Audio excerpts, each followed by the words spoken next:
National international 7 سی خبروں میں آپ کا خیر مقدم ہے۔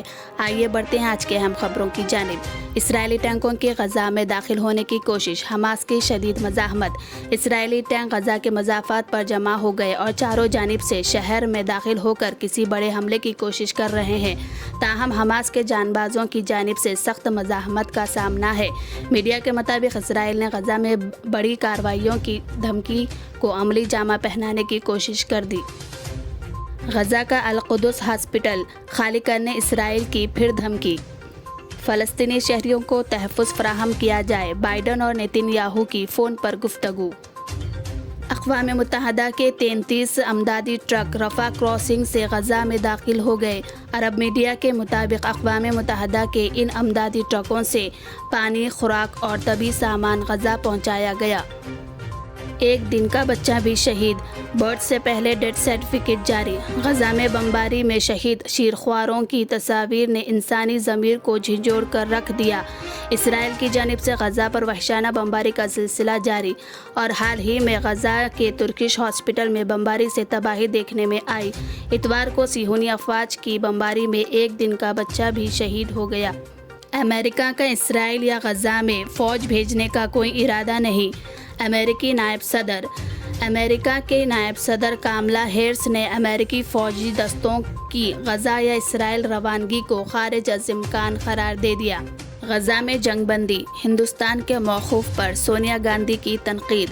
فلسطین کے بارے میں کانگریس کے دیرینہ موقف میں تبدیلی نہیں، موجودہ حکومت نے اسرائیل کے ساتھ یکجہتی کا اظہار کیا۔ اب کیجریوال کی باری، 2 نومبر کو ای ڈی میں طلبی۔ انفورسمنٹ ڈائریکٹریٹ نے general chief minister Delhi Arvind Kejriwal کو دہلی ایکسائز پالیسی کیس میں 2 نومبر کو پوچھ تاچھ کے لیے طلب کیا۔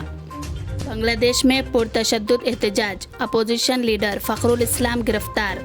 ملک میں آزادانہ اور منصفانہ انتخابات کے لیے وزیر اعظم حسینہ واجد سے استعفیٰ کا مطالبہ۔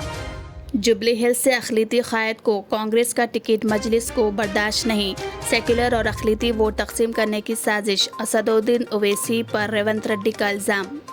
نامپلی حلقے پر عوام کی نظریں، مجلس بی آر ایس و بی جے پی امیدواروں کا اعلان باقی۔ مجلس کو کانگریس سے سخت مقابلہ درپیش، امیدوار کے انتخاب میں پس و پیش، کانگریس کو شکست دینے مشترکہ حکمت عملی کا امکان۔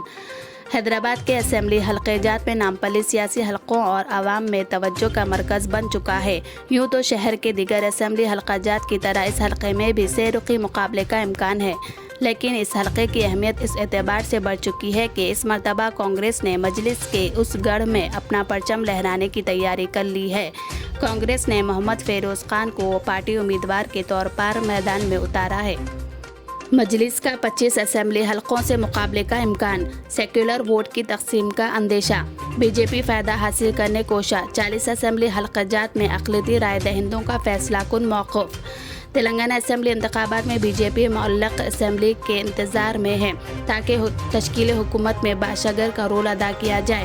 موجودہ صورتحال میں بی جے پی بہتر مظاہرہ کے موقف میں نہیں ہے، لیکن اسے سیکولر ووٹ کی تقسیم سے فائدہ کی امید ہے۔ کانگریس بس یاترا میں آج پرینکا گاندھی کی شرکت، کولہاپور میں جلسہ عام سے خطاب۔